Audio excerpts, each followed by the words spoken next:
She's a certified yapper, but looks good doing it. Gabby, I love you. It must suck being that hot. What up, y'all? Welcome back to the channel. Oh my god. If you're new here, hi. And if you're not new here and you're not yet subscribed, you need to subscribe right now. We're on the road to 500 and y'all. The last video of me reacting to WWE, it blew up. And I'm grateful for everyone that liked the video, that subscribed, that watched it, that gave me recommendations, that everybody that participated. Thank you. And so yeah, this was a recommendation. This is called Jim Ross Greatest One-Liners. Okay, so what do I have to say about Jim Ross?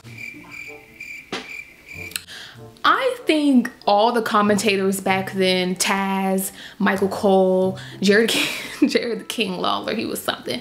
And like they were commentating, they were just so funny. Like all of them were funny, like all of them had their moments. So the Jim Ross, of course, he's iconic. I think they all are, but Jim Ross is kind of like the one you kind of hear the most about. But yeah, he said some funny things as well. I can't really pinpoint like what exactly because there's like so many stuff, but he is funny. They all were funny back then. Get y'all's coffees, get in y'all pajamas, get comfy, enjoy your off day, enjoy your free time. This video is not sponsored. All right, so let's watch. As the voice of wrestling, the legendary Jim Ross has had countless iconic calls down the years. You're probably replaying them in your head right now. Climb the ladder, kid! Make yourself famous! I just had enough experience! What did we just see? What did we just see? And that's no surprise, given how good old JR provided the lyrics to some of the sport's greatest moments. Saying this got his ass buried in his daddy's crack. Lucifer's lips on the biggest house in the WWE. Y'all, I forgot about that. What I can say about Vince McMahon, he was willing to go through what he put his wrestlers through back then. Like he was like, if I could do it, y'all could do it, basically, type of thing. And throughout his illustrious career, he's had his fair share of go-to lines and catchphrases, most of which fans still remember and recite to this day. So for this video, we're counting down the top 10 Jim Ross one-liners. First to some honorable mentions. JR's unique vocabulary gave us some classic one-liners. For example, a wrestler jogging or getting away at a pace that was anything faster than walking usually resulted in JR saying that they were running like a scalded dog. He's trying to run like a little scalded dog here. When a match would get true. Hold on. Does scalded mean like scared or burned? Burned. I'm thinking of scolding. Scorching? Scorching. Scalding. What's that mean? A burn. Oh, okay. I thought so. See y'all. I just had to make sure. And when things got hardcore, he would scream, Look at the carnage! Look at the carnage! and describe a superstar as being broken in half. Cactus! For God's sakes!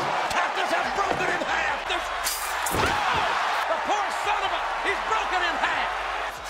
Oh my God! Cactus Jack has broken in half! But sometimes the action would be a bit too much for him to take, which led to him shouting, "Enough is enough." Enough is enough! Let's have some That's enough! No! Oh God, that's enough! Stop it! And somebody stopped the damn match. For the love of God, somebody stop this! Somebody stop the damn match! Enough's enough! He even tried to get over some unexpected catchphrases such as, Who is your daddy? Who's your daddy, Undertaker? Toe slam! Toe slam! Who's your daddy, Undertaker? Nevertheless, his passion always shined through and made him a joy to listen to. But now, onto the main list. Number 10, Jezebel. When JR called the girl a Jezebel. Okay, y'all, so this is just my opinion. Comedic wise, I think Jerry the King Lawler takes the crown for that. Now, some things he did say back then were questionable because it was just a different time back then, you know, about like the women and stuff was kind of, okay, like you doing too much. And I don't even think he was trying to be funny. I just think that was just his reactions and it was funny, okay? I thought he was funny. Like what he just said was funny. Like his reaction. For a Jezebel? For what? For what? Like that's fun. I don't know. Okay, that's just me, y'all. That's just me. Called the girl a Jezebel, then you knew she was in trouble. She's a Jezebel with two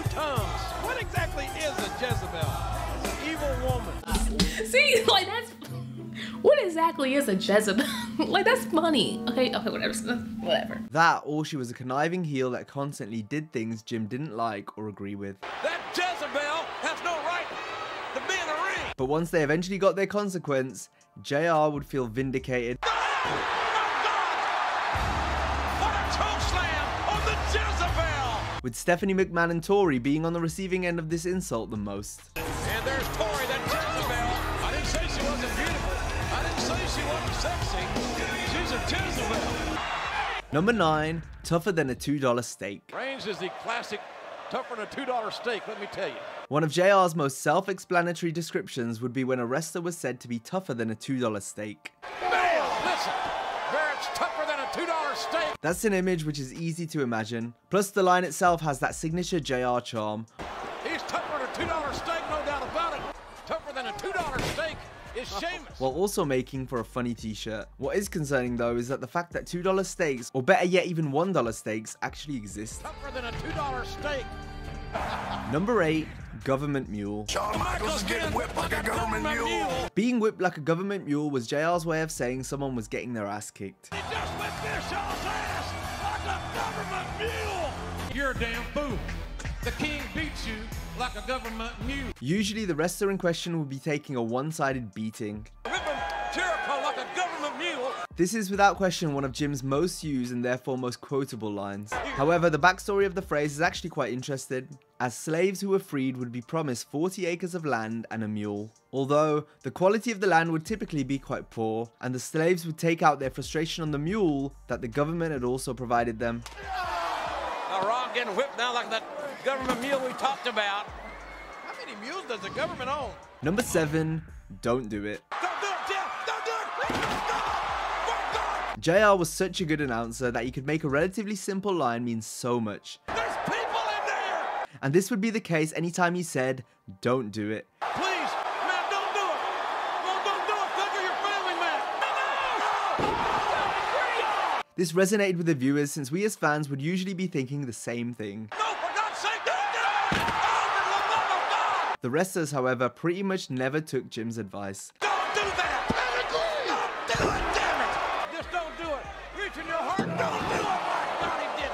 Instead, opting to go through with the spot, but that's what made the line more impactful. Well, with Jim Ross, not only his verbiage, but his like tone, like when he's yelling, like when he's getting hyped, like you can tell he's really getting hyped over these matches or whatever. But I also think it has a lot to do with the crowd back then as well. The crowd back then was different. It was just different. It was more alive, more interactive, I guess is what I'm trying to say. But I think the crowds have a lot to do with that as well. Like, you're feeding off that energy. You're just feeding off the energy of the crowd. Like, they're yelling, so you gotta yell over them and talk over them, and they're getting hyped and you can feel it right behind you. They're yelling all in your ear and you can, like, yeah, like, okay. Number 6, business is about to pick up. I like when Jim Ross says Business is about to pick up here! If JR proclaimed that business is about to pick up, then you knew that big things were about to go down. I think business may be picking up for The Undertaker. This line alone would be enough for fans to get hyped about what was to come. And folks, business has picked up! It became so iconic that it could easily add to a match or enhance a segment. Our business is about to pick up here! And this is one of the reasons Jim Ross is thought of so highly, as his commentary helped memorable moments become unforgettable. Say it, JR, business is about to pick up! Well, King, I think business is about to pick up. There we go. Business just picked up. Look at that crowd. Look at how hype this crowd is. Back then, it was just a different time. Take us back. Take us back. Like, oh my God. Times are just different. Even like what it's not just wrestling, it's like concerts and stuff. Everybody is just they sitting down and just watching and won't get up unless they see their favorite person. Like I feel like everybody had hype for everybody back then. But yeah, do they still make posters? Like do fans still do that? Probably once in a blue moon, but like again, like that was something nostalgic that was just so common back then. Like everybody had a sign. Everybody had a sign. Like, oh my God, bring us back. Number 5, slobber knocker. Slobber knocker. Slobber knocker. slobber knocker. Once business had eventually picked up, it usually meant we had a slobber knocker on our hands. This is gonna be a slobber knocker.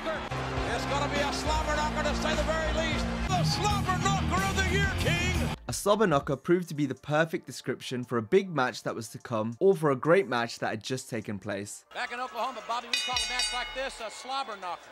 A slobber knocker? That's right, because it's going to be physical, smash mouth wrestling. That is a definitive slobber knocker.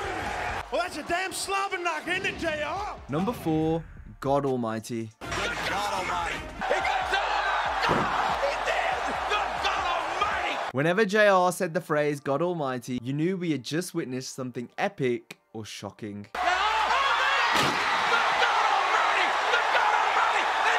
Jim didn't just take the Lord's name in vain, but in true JR fashion, he added a little southern sizzle with his signature Oklahoma accent.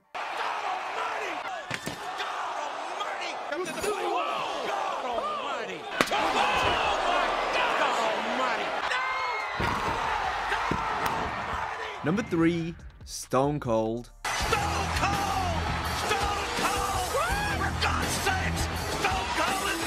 One of JR's all-time favourite superstars is of course Stone Cold, and due to his popularity during the Attitude Era, JR wouldn't hold back, no matter if he was introducing the man, There he is! There's Stone Cold! And the deal is Stone Cold! Oh, he's talking! He's walking! or if he had just won a match. Stone Cold! Stone Cold! Stone Cold! Santino Marella even remarked that JR's reaction to Stone Cold was as if he was having an orgasm. JR is not going to reach the point of orgasm. I'll let you be the judge of that. Stone Cold! Stone Cold! Stone Cold! Stone Cold! Stone Cold! Here is the winner! Stone Cold! Stone Cold is here! Number 2, Son of a Bitch. The son of a bitch! JR would get angry at the heels fairly often, but when he would say son of a bitch, then you knew he was absolutely fuming. Son of a bitch! Son of a bitch! I don't believe this! Usually this would be aimed at Vince McMahon He is still one sick, perverse son of a bitch. or Triple H. I am reality. He's a son of a bitch if you ask me. And because fans trusted Ross so much, if he was angry, then we would be too. Eric Bischoff is a no good, lousy son of a bitch. So I'm sorry, y'all. I'm sorry. That was funny. I'm sorry I keep pausing for Jerry Lawler, but y'all cannot tell me he's not funny. Y'all can't tell me that. It's the little things. I don't know. Maybe I just have a different humor. whenever JR uttered the words son of a bitch, it really helped put heat on the heels while also selling the severity of the situation. Don't send the son of a bitch all the way to hell! Come on here! Son of a bitch! Come on, you son of a bitch! It's me, Austin! Oh, son of a bitch! Son of a bitch! That son of a bitch! Do you have no soul, you son of a bitch? Do you realize what you just done? Why, Triple H? You son of a bitch! Why? Tell me why! Number 1, by God. Oh my God! Oh my God! Oh my God! One of JR's most classic catchphrases was always going to include the man upstairs. Oh my God! My God! What? My God! My God! What? Why? What? Unlike God Almighty, JR would use this phrase more frequently,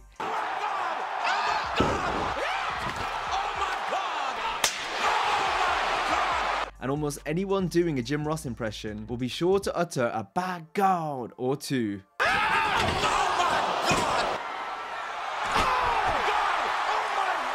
It's also plastered all over some of WWE's most iconic moments.